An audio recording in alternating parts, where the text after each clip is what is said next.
What's up, y'all, and welcome back to another beautiful episode of JTC, Jibreel Talks Comics. This is my show where I'm Jibreel and we talk over comics, and I'm very excited to jump into this week. We got some really great number ones this week. We got some other series that are ongoing that are really great that I would love to talk to you guys about. Before we get into business, let's talk a little beverage talk for y'all who like that. Again, timestamps if you'd like to jump around, do whatever you like to do.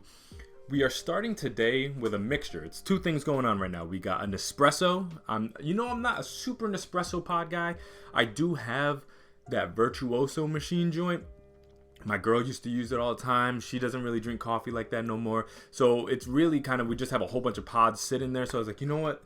Let me use one of those. I've used it once or twice for the show before, so I was like, let me throw on one of those. It's like the Bianco Doppio joint or something like that. It's alright. It's not really my cup of tea. I have an espresso machine that I actually like grind beans and brew my own stuff, and I like that direction more. But I was like, you know what? We're gonna do Nespresso this week.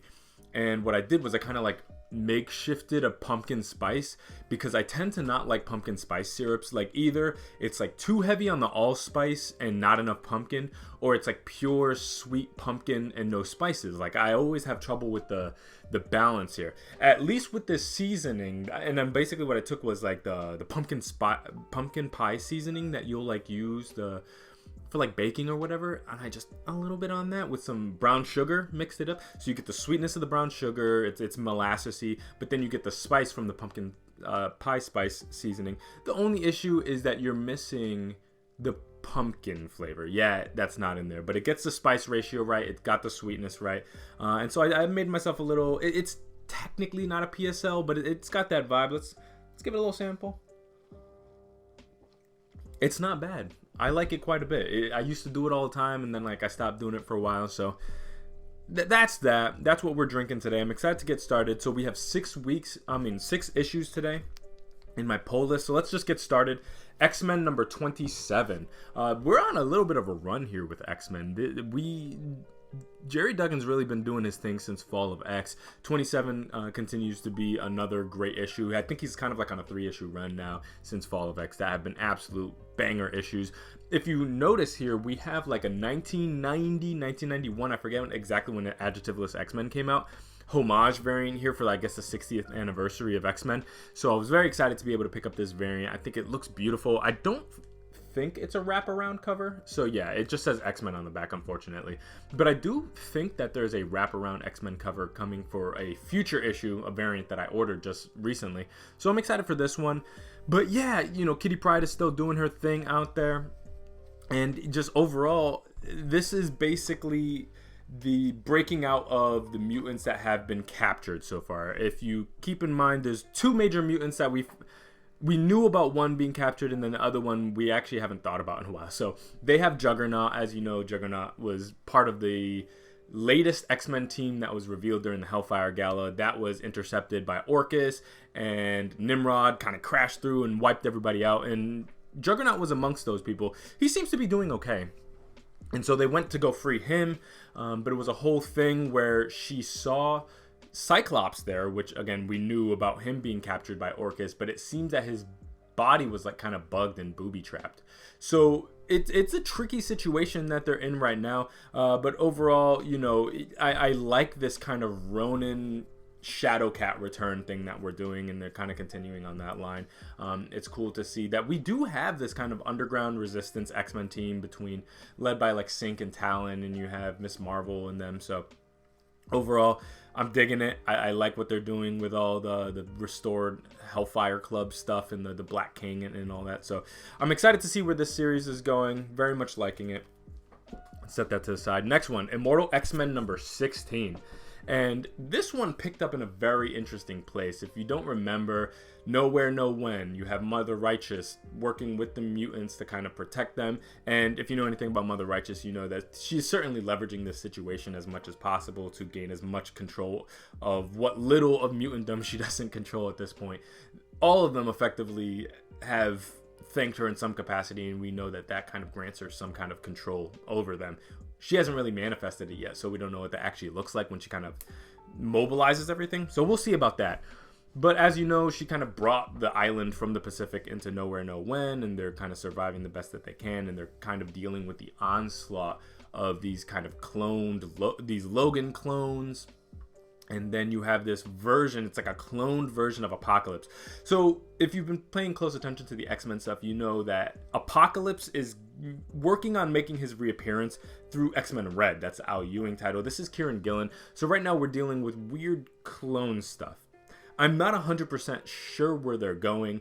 The B plot makes a lot more sense to me than the A plot. The A plot is dealing with all the mutants and Nowhere No When and all the Exodus stuff and him getting absolutely pwned, which was kind of funny to watch. And Mother Righteous's growing influence over everybody. That's the A plot. The B plot is all the Sebastian Shaw, Selene versus Charles Xavier stuff.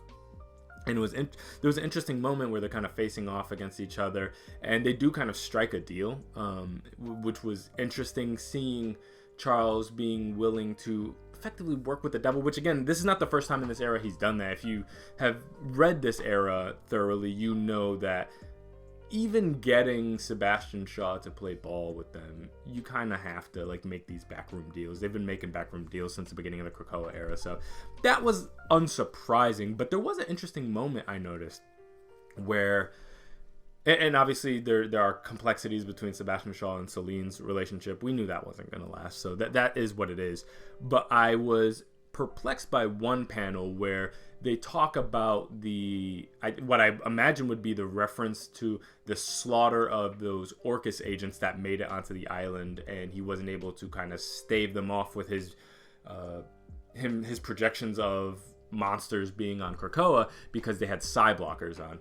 So I think that's what they were referencing there, and it seemed almost like Charles didn't know what they were talking about. So is this like a thing where he's like blacking out and like losing control of his powers for whatever reason? I don't know if that's the storyline they're building to, but yeah, there are some interesting stuff that they're doing right now. But this is definitely one of the main X titles. It's probably my favorite X title right now, even though main Jerry Duggan X-Men is right there with it.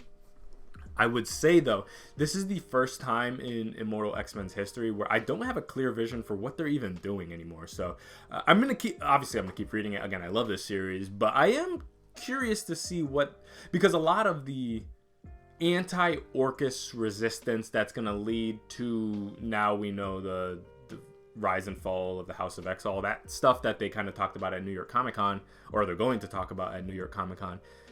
What is leading to all that seems to be shaped way more than by mainline X-Men book, X-Men Red, Miss Marvel, and then you have these other books on the periphery like Astonishing Iceman, Children of the Vault. So the Orcus fight is happening in lots of places: Alpha Flight, Dark X-Men, all that stuff. But this is the one book where I feel like a lot of important things are happening related to the remainder of the mutants, who, again, Charles thinks he killed when he sent through the gates forcefully during the Hellfire Gala. But at the same time, I don't know what Kieran Gillen is doing on a macro scale. You know what I mean? I understand the micro storylines, but yeah, it's a very interesting book right now. But it's a tad directionless right now, which is the first time I could say that about Immortal X-Men. Next one, we have Strange Academy. And this is the third and final of these tie-in issues. This is a collab with Spider-Man. This is certainly reminiscent, actually, of the Miss Marvel collab series that they did last year, I think, where she kind of collabed with, I think it was Wolverine, the Avengers, aka it was her and Captain Marvel, and Wolverine and Moon Knight. It's very much akin to that I feel like Moon Knight and Spider-Man and Miles Morales were in this book purely as a marketing thing. Like, you can put the name on there and they're going to boost sales because they know if you put Spider-Man on a book, it's going to sell way more than if you just put Strange Academy. Which, again, Strange Academy certainly has its fans, me being among them. I loved what Scotty Young and Humberto Ramos did together, so anything Strange Academy I'm down to check out. But yeah, these other periphery characters, the Spider-Man and Moon Knight, played very little of a role there. And I do think that this series served as kind of a bridge between what Scotty Young was doing and what the new team is inevitably going to do going forward. But I would say, it's not that I don't like their style, is that there was a heavy focus on this new, I don't know if it's a new style, but a style of magic that I think is going to maybe play bigger significance going forward. Or maybe it was just important to the antagonist about it's almost like the mathematical side of magic that it was like an essential premise of this book, and it was just generally uninteresting to me. I like the art. Obviously, following up after Humberto Ramos is always going to be kind of a task. Again, it was a perfect marriage, so it's going to be a tighter adjustment, and I gave it a shot. I read all 3 issues. I'm not into it. And who is this by? Is it by Carlos Pacheco? I apologize for not knowing the team. But yeah, I thought this book was fine.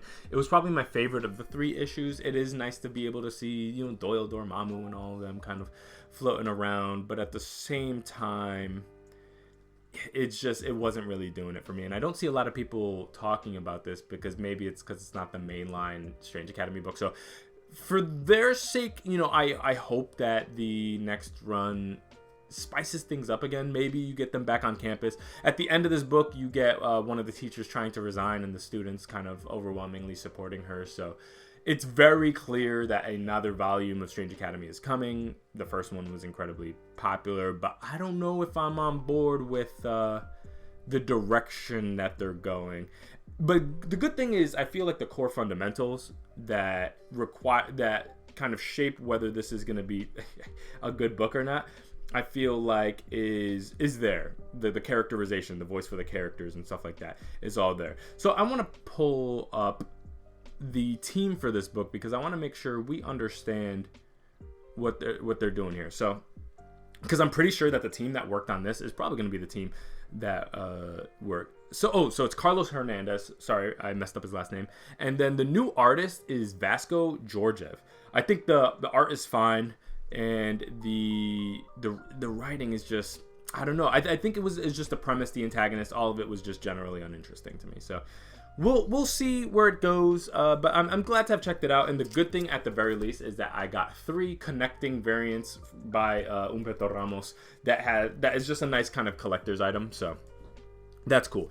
Let's move into DC. We got some really good joints here. We got Batman issue 138. More Batman, Catwoman, Gotham War stuff, but I would say this is really interesting because it's really focusing on that Zur-En-Arrh thing. And for y'all that don't know, that's a mental defense mechanism that Bruce created as kind of like a way to kind of counteract himself as like another failsafe, if you will.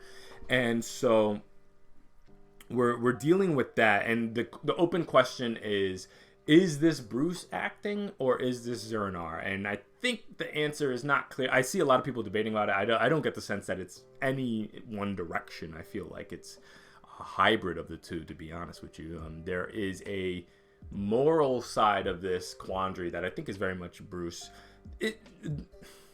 And I know a lot of people will have a problem with this whole event because they feel like it's just everybody's character is off.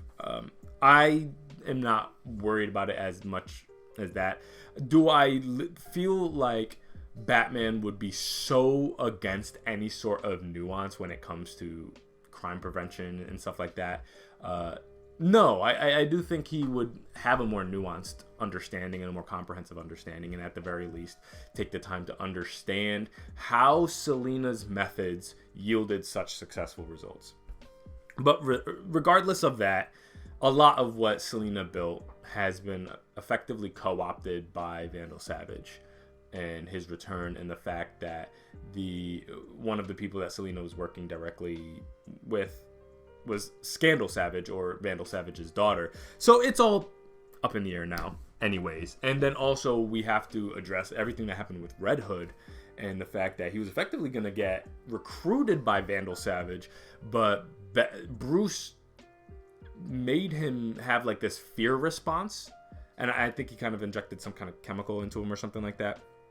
That is the Zur-En-Arrh part. Like, in a million years would I have not seen Bruce doing something like that, chemically messing with somebody's brain. Yeah, that's like a step pretty far. You want to talk about like, hey, crime is crime. I mean, that doesn't seem like something that certainly seems on the legal periphery of what's tolerable. I don't know if you could just like drug someone like that and chemically alter their brain and just like let them and just like let them go, just to kind of get them removed out of some kind of moral battle that you're having with your ex. It seems like a drastic response, but it is what it is. I think this is a good event.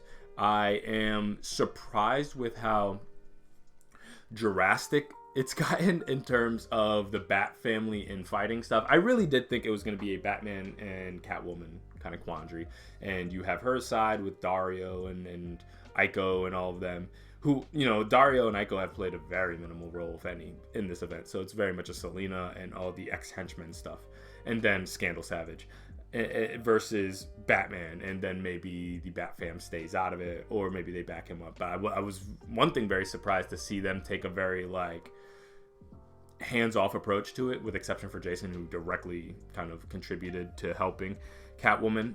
But at the same time, yeah, it's gone in a direction I didn't expect. But I am a little bit disappointed to see the kind of collapse of Selena's side, because I thought there was some compelling points here, and I feel like when it's all said and done, they're going to just reach the point on the other side where it's like, well, maybe even though Bruce went too far in terms of his methods, the moral thing of like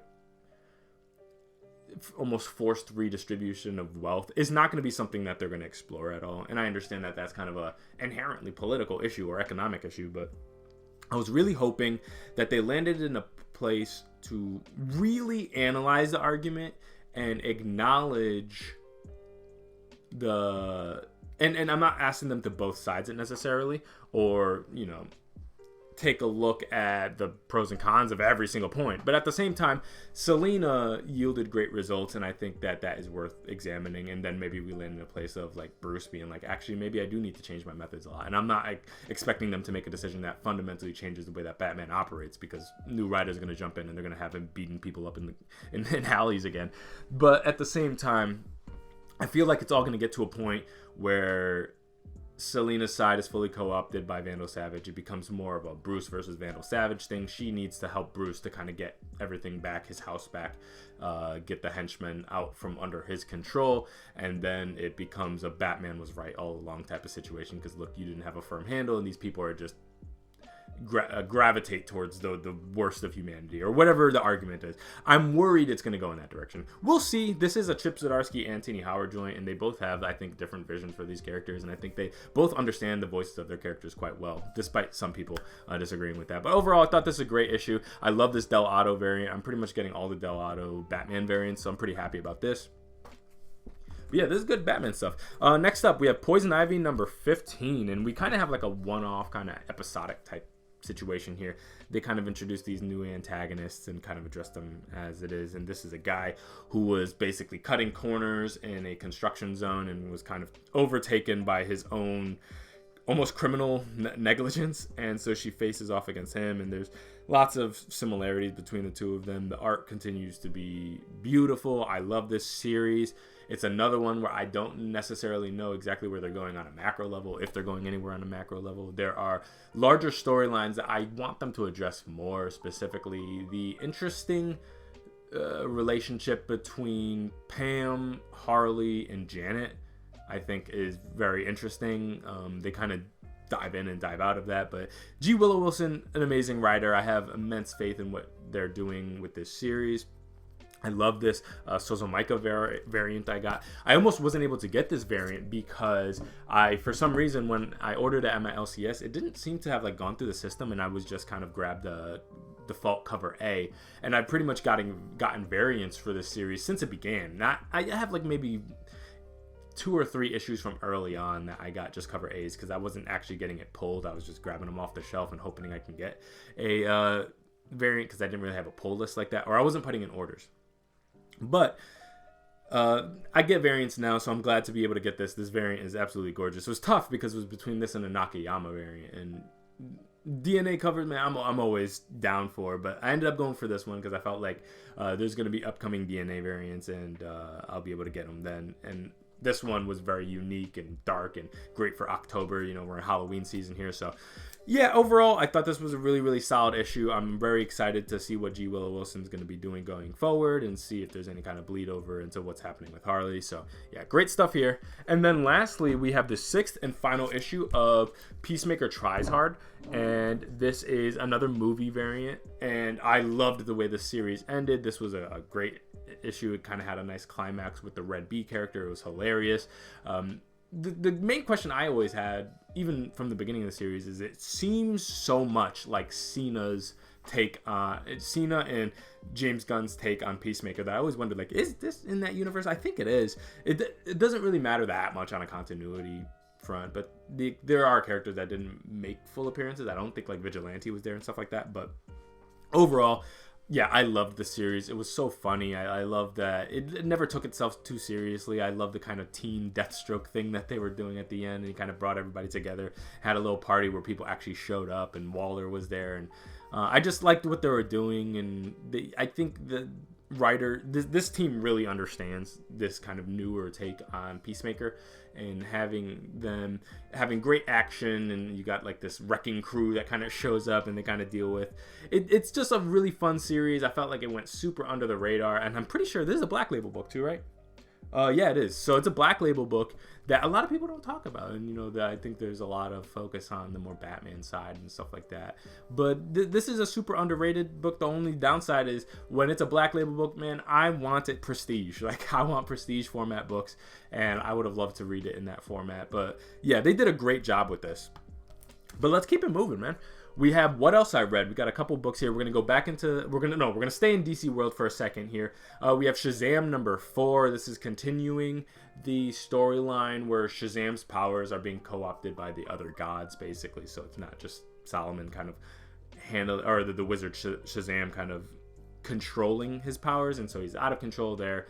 And it has a great humor to it. I love Mark Waid's voice for the characters. Dan Moore's art is, again, some of the best stuff coming out of DC period. Whatever Dan Moore is doing, whether it's World's Finest or not, yeah, this book is just absolutely great. I think this is one that I would probably say is probably read better as a full arc. So, you know, whenever this releases in hardcover or trade paperback, this is probably one you want to pick up. All the Dawn of DC stuff is really good, and I feel like this book and like Superman fully exemplify the kind of fresh, new, fun start. It is very reminiscent of the kind of characterization of Shazam and the surrounding family that you see like in the movie, you know, Fury of the Gods and all that. It's definitely that side of Shazam. But overall, I liked it quite a bit. Not a lot of thoughts there. We have Birds of Prey number 2, one of my favorite books coming out of DC right now. I love Kelly Thompson's writing. It just has an amazing humor to this book. I love the central premise of kind of crossing into Themyscira to kind of save her sister and everything that's happened here. I love that this book takes a second to break up the team so you get the different interplay. And I love the use of Harley, as naturally she's going to serve as like a comic relief, but it's not done in like a stupid way or anything like that. So there's amazing humor. I love the art in this book, great dialogue, and I love the way that they've kind of worked in characters like Zealot, who historically I wouldn't have really cared too much about. So yeah, Birds of Prey number 2, so good. Definitely don't sleep on Birds of Prey. We have Blue Beetle number 2. I gotta say, there's an amazing emotional core to this book, for one. And then 2, I really love seeing all the different colored scarabs as they're kind of dealing with who I think is called like the Blood Scarab or something like that. It's serving Power Rangers, you know, seeing all these different scarabs working together and all their respective backstories of how they kind of came to deal with it and get control of it. And as I kind of said with issue 1, seeing Jaime in a more leadership role, you know, historically what like Ted Kord was to him. I love that, man. So yeah, Blue Beetle, again, very fun book, great timing on it, kind of fresh off the movie that everybody kind of has a renewed interest in Blue Beetle. I think they're doing some really fun stuff there. Lastly, for the DC side, we have Fire and Ice, Welcome to Smallville number 2. Again, a very low-key book. I don't think this book's going to be for everybody. I like it. I feel like it's like a nice little slice of life relief. It actually reminds me of some of the slice of life anime I used to watch, where, you know, the characters go to a small town and it really is their kind of small adventures here and there. You get some great humor with all the Fight Club stuff that Fire is starting to push for. But on the other hand, you have Ice, who is very content with this new life that they're kind of living. And yeah, I like what they're doing here. I wonder how long this book's gonna go. You know, this book is, because it's not handled like a straight comedy either. Again, it is very much a slice of life. I don't know what the larger appeal for something like this would be, but I love it. I love the colors and the general aesthetic. I love some of the new cast that they introduce, and I love that they're giving a chance for Smallville to really shine as an area. You get the different shop owners that now are starting to make appearances, and you know, it is kind of interesting where we've gotten decades of Superman from this one town, and this book has given me more Smallville than I think I've ever read historically. So loving that. And yeah, Fire and Ice is still a really fun series. It's not like must read stuff, it's not must collect stuff, but if you're looking for something that's kind of like a palate cleanser, you know, maybe you're reading some of the denser materials from like Batman and stuff like that, and you want something to kind of decompress with, or maybe you're reading like Cy Spurrier's Flash and it's very heady and you need something to kind of just wind down with, you know, in bed, maybe before bed or something like that, I feel like Fire and Ice would be an excellent opportunity for you to kind of take in something like that. Let's make a bit of a right turn to the Marvel world. Let's start with the book of the day that everybody's very excited about, which is G.O.D.S. #1. If you've been paying attention to the Marvel world, you know that this is the #1 most marketed book pretty much all year. Like they were really forced. The last time I saw a Marvel anything get this level of attention, I remember the build up to Judgment Day was like, there was a lot of stuff coming there. But yeah, G.O.D.S. #1, big focus. It's a Hickman book, so you know Marvel's very excited to have Hickman be able to do anything with Marvel. When he jumps into that world, it tends to be a defining moment. But it's weird because we're getting quite a lot of Hickman. We very rarely get this kind of like back-to-back thing, because Hickman, as anybody who may not know, is building out the whole new Ultimate Universe stuff. And so on the other hand, we have this whole different series that doesn't really tie into that whatsoever, at least yet, where he's kind of dealing with like cosmic powers that be, Pantheon stuff. And then on the other hand, you have, you know, all the Ultimate Universe, the Maker, the Ultimate Kang, and that's leading into his Ultimate Spider-Man run that I think is going to kick off in January. And so it's interesting to kind of get the double header of Hickman, and very different results as well, because as you guys know, I was a little bit let down as a huge Ultimate Universe fan in Ultimate Invasion because of what I feel like were significant pacing issues. This book, on the other hand, I was actually way more on board for. I really liked what he was doing. I love the new characters that they introduced, and I think it is just a really fun book. It's just surprisingly, it's very Hickman-y in terms of the way he kind of just world builds and all the new concepts that he introduced. And then it's not Hickman-y in the way that, even for a rather like dense book, it is surprisingly accessible. There's no real significant need for like data pages for once, which is crazy because, you know, I've recently read books like Decorum, which I feel like is Hickman at his most Hickman-y, where G.O.D.S. I feel like is him in a way more accessible place, if that makes sense. Because even if you look at like his Fantastic Four stuff, New Avengers, X-Men, those are all very dense reads, and this is in its own regards. But this is the first Hickman issue in a new run that I, for the most part, understood what he's doing. Now, there was still a lot of plot threads and systems and groups that he introduced that we know very little about, and obviously he'll get there in time. But overall, yeah, I was really generally impressed with what they did with G.O.D.S. I liked it. The romance, or the more marriage complications between Winn and Aiko were very interesting, and seeing him effectively barter trade his way up into being able to defeat a Babylon level event was really cool, and having kind of his working with Doctor Strange. And as I said recently on a live when I was talking about this book, is it's very much a sci-fi Marvel take on Hellblazer. Actually, it's very Constantine-esque, and I love that. So yeah, loving what G.O.D.S. is doing so far, and it does click a little bit more where they were talking about like Marvel's take on Sandman. I think I understand what they're talking about now specifically, but to me it gave way more Hellblazer vibes than Sandman or anything like that. We'll keep moving. We have Doctor Strange #8. This is the final face-off between Doctor Strange and Clea and General Strange, and you get some really interesting stuff where the Vishanti are a little shook, to be honest with you, in dealing with the General Strange thing, and surprisingly unhelpful. And then you have at the end Doctor Strange enlisting the help of the people that General Strange spent thousands of years fighting and defeating. So it's trippy stuff, man. It's crazy to see them kind of empowered by opposite sides. Not that General Strange is empowered by the Vishanti directly anymore, but really great stuff. Really crazy scene between like Clea kind of playing on the emotions that General Strange might still have for her and using that to try to like assassinate him effectively. So yeah, really great issue by Doctor Strange. Love that. We have X-Force number 45, and this book is basically the collapse of the Rasputin's plot to control Colossus in regards to everything he's been doing with the X-Force and the Quiet Council and stuff like that.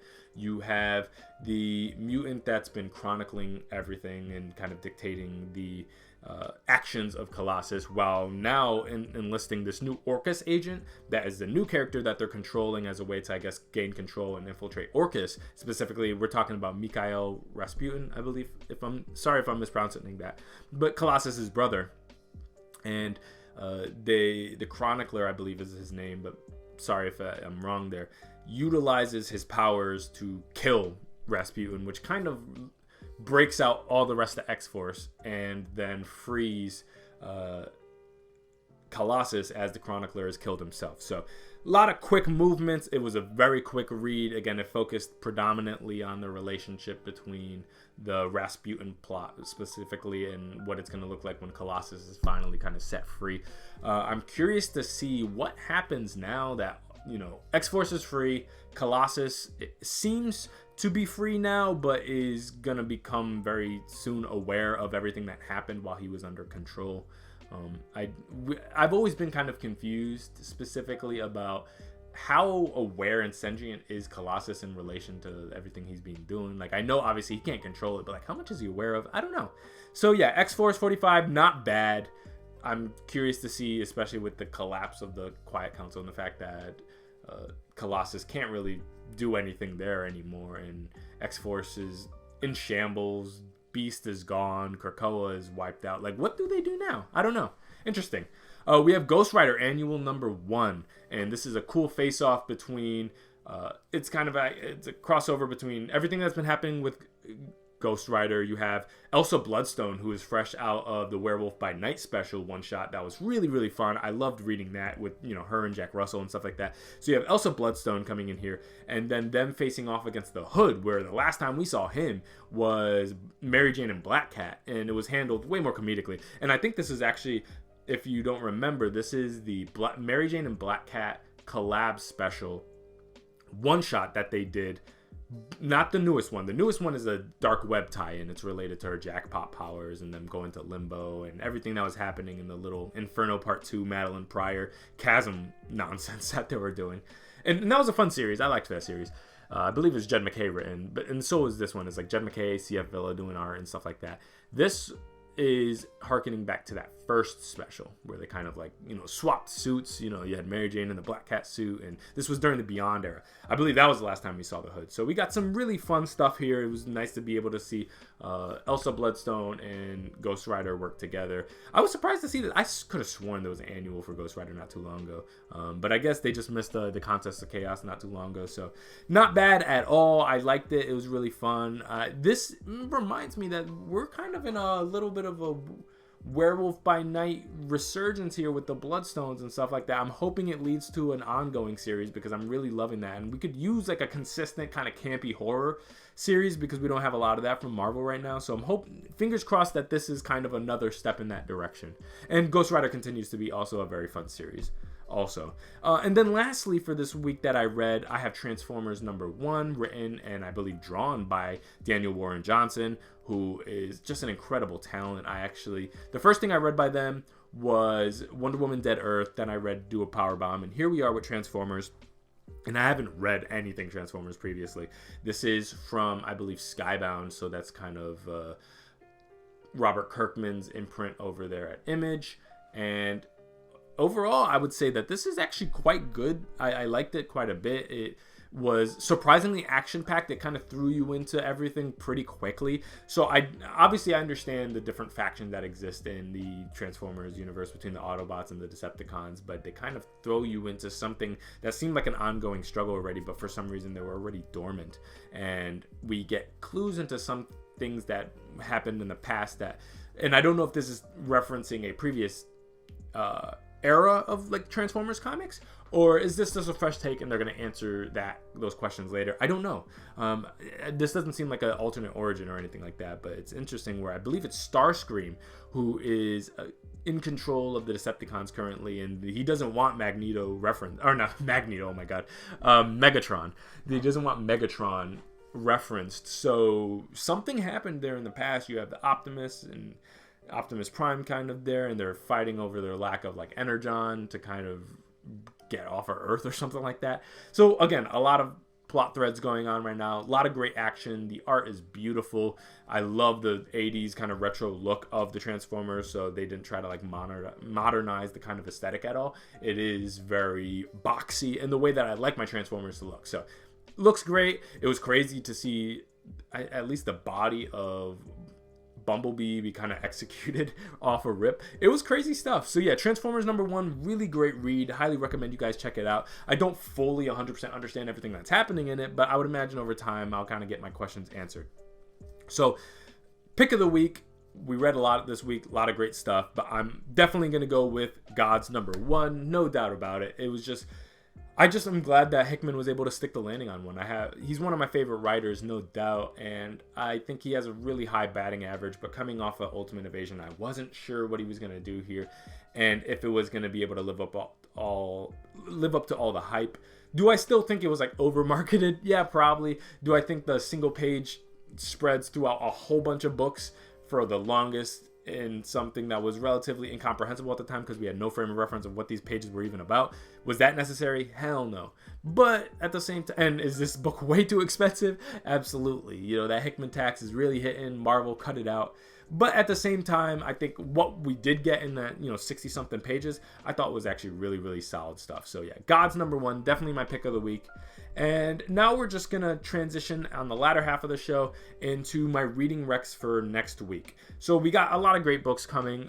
Usually I recommend Amazing Spider-Man. We have Amazing Spider-Man #35. I do like what Zeb Wells is doing right now with this kind of Sins of Norman. We have Queen Goblin enlisting the help of or like freeing Kraven, or no Kraven getting freed by Norman, and then we got some good stuff happening here.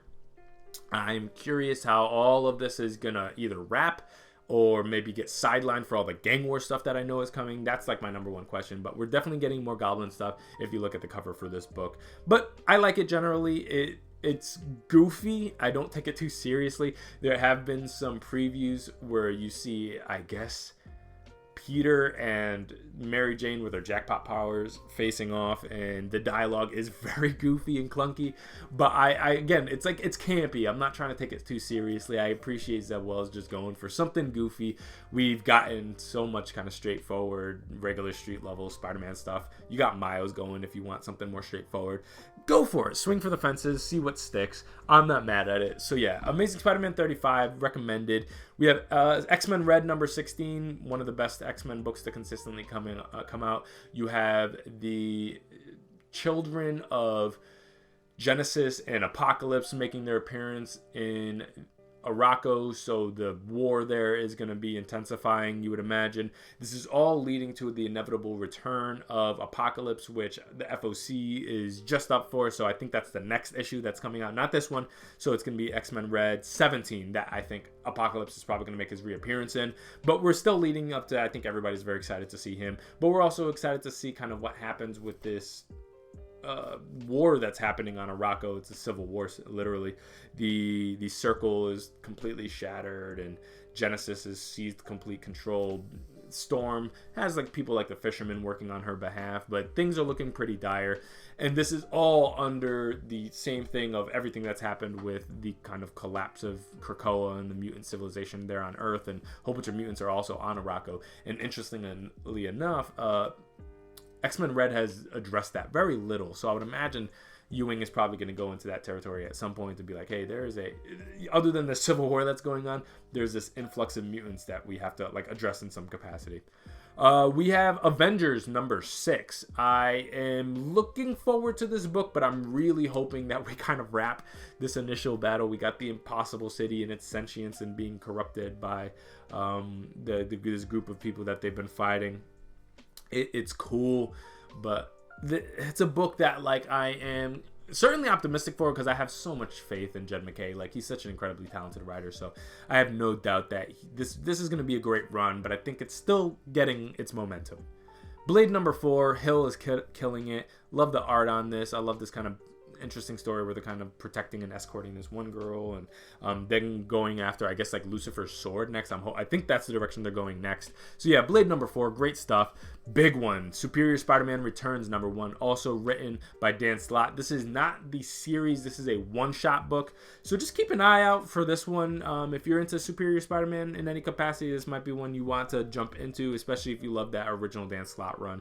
This is going to be, I would imagine, bridging the gap between everything that's happened in ASM with Dr. Octopus. Zeb Wells just did some stuff with it. It was referenced, I think, lightly in the Adjectives of Spider-Man book that Dan Slott just wrote. So there's a couple of threads that this is, I imagine, going to tie together to lead directly into Superior Spider-Man. Because I would imagine with Superior Spider-Man number 1, he's probably going to want to get going with the Dr. Octopus possessed version of Peter's body. And this one shot, I'm assuming, is going to explain how that comes back. Because anybody knows Dr. Octopus has been in his own body for a while now. And so we'll see how that all kind of comes together. We have a book I highly recommend here from DC, Batman and Robin number 2, Simone DeMeo. This book is just absolutely gorgeous. Williamson written, so you know it's quite good. I adored the first issue. This is absolute something I want in collected form. I want that hardcover for this one. Just beautiful art. I love seeing the relationship between Damian and Bruce on a human level, not just kind of the superhero working together and kind of trying to get some normalcy in Damian's life. And I'm very excited for this book. Next one, we have World's Finest Teen Titans number 4. Mark Waid written. Great every time it comes out. I love the last issue with the kind of Titans Con thing that they're doing. As a big fan of 1980s era Teen Titans, like, this is definitely my speed. So if you like retro stuff, check it out. Mark Waid hasn't missed yet. We have Green Lantern number 4. We got some great Parallax stuff on the last issue, so I'm excited to see what they do here. And I loved what they did with Sinestro. So that, I'm imagining the Sinestro stuff is going to be the next arc, and there was a very eerie encounter between him and Hal. I'm excited to see what that does. Next one is another Black Label book. We have Batman City of Madness. Don't know much about it, but it seems like it's going to be kind of a cosmic horror, and it's going to have some kind of connection to the Court of Owls. Don't know much about it. Don't know much about this writer, but I'm very excited to check this out. So I'm definitely going to give that a read. And then lastly, one that's been pretty advertised in the last maybe week or two in a lot of books, which is Wesley Dodd's The Sandman. This is going to be the first one of what seems going to be like a retro line. There's going to be 3 books. The Sandman, you're going to get Alan Scott Green Lantern, and then the last one I think is a Flash book. And sorry if I butchered the name there at all. I'm not the biggest pre-crisis DC knower, so I'm still working on that kind of stuff. But yeah, Wesley Dodd's Sandman, if you read Night Terrors, he came back in there and was actually kind of put back to sleep. I don't know if this book is him kind of coming back into main continuity or if this is a throwback book. Unsure. We have the same artist that actually worked on the last Tim Drake Robin series, which for me, very hit or miss, but I think this one's gonna work. I liked what I saw so far, and I read those preview pages, and I was digging what they were doing, and he's such an interesting character, and I feel like not a lot of people show him any love anymore, and I definitely want to get more into Sandman, because obviously he's way before my time. I'm not very familiar with all that old pre-DC stuff, so I'm excited to see what they do there. But that's another number 1, and that's all my reading recommendations for next week. So lots to read, lots to check out. I want to know down in the comment section below, what did you pick up this week, what did you read this week, and what were your thoughts? And a little bit of self-promo time. I have an episode up with the Cosmic Collector that went up this past Wednesday. So definitely go check that out if you haven't. We had an amazing discussion, well over 2.5 hours or so like that. I love being able to chop it up with people for a long period of time, and that's somebody who I've been wanting to connect with for forever. I have 2 more JTC conversations scheduled. Each of them are going to be recording these next Fridays, so expect a double episode these upcoming Saturdays, because or Saturday, Sunday, this week, upcoming weekend, and the weekend after that, there are going to be double posts. So I'll have my main regular JTC Jibreel Talk Comics show, and then we'll have a JTC Conversations episode those 2 weeks. So keep an eye out for lots of content that is coming out. I'm very excited for those next 2 chats. I think you guys are going to enjoy it. Got some great discussions coming. And then I'm also continuing to be pretty consistent on TikTok. I post at least once a day, sometimes twice, like on Wednesdays when I have a haul. So if you're looking for daily fun comic book content, we keep it deep, but we keep it positive. I talk a lot about the various stuff that I'm loving, and even some things that I'm more critical on every single day over there. And I try to incorporate graphics to keep things interesting, and I try to keep my content thoughtful. So I hope you guys are enjoying the TikTok content that I'm putting out there. We just hit 600 followers. I'm so happy and thankful for. It was like a hard grind to get here, but it was way more followers than I initially anticipated, thinking I was going to get. I thought I was going to kind of like live in the 200, 300 world kind of indefinitely, because I was right below 200 for forever. But I didn't post consistently back then at all, and then I started posting consistently. I started making more friends in the scene, and things kind of blew up from there. And I'm just so excited to see all the growth on the channel, and I'm just meeting lots of great people there and getting inspired by the content that I see every single day on that platform. So yeah, if you don't follow me on TikTok, go check that out. Also, for you who like to listen to shows but are not really into just watching long form shows like this, keep in mind I always post this show on Spotify. I'm working on getting it on an Apple Podcast, so sorry for all you Apple people that use Apple Podcasts or Apple Music. But this show is definitely on Spotify and I think Google, but you could just look me up on a number of different places. But definitely Spotify is my number one place that kind of focus on putting my content. So if you like listening to it like as a podcast, you can do that as well. So recommend that for anybody who maybe the visual medium is not for you, because I definitely listen to more shows than I watch myself. So that's why I always try to have like a audio version of the show up for anybody who's into that, because that's how I like to consume content. So yeah, thank you for anybody who made it this far into the episode. I really appreciate y'all who actually watch this show on a regular basis. Our viewership has been growing. We're gaining subs, slowly but surely, but our viewership has gone up every single episode that I've dropped. And we're up nearly triple the views than we were when that kind of first month or so that we started. And I just love seeing the growth and the engagement and people just appreciating the show as much as I love making it. So yeah, thank you so much, guys, everybody who watches the show, and I'll catch you guys next week. See you. Bye.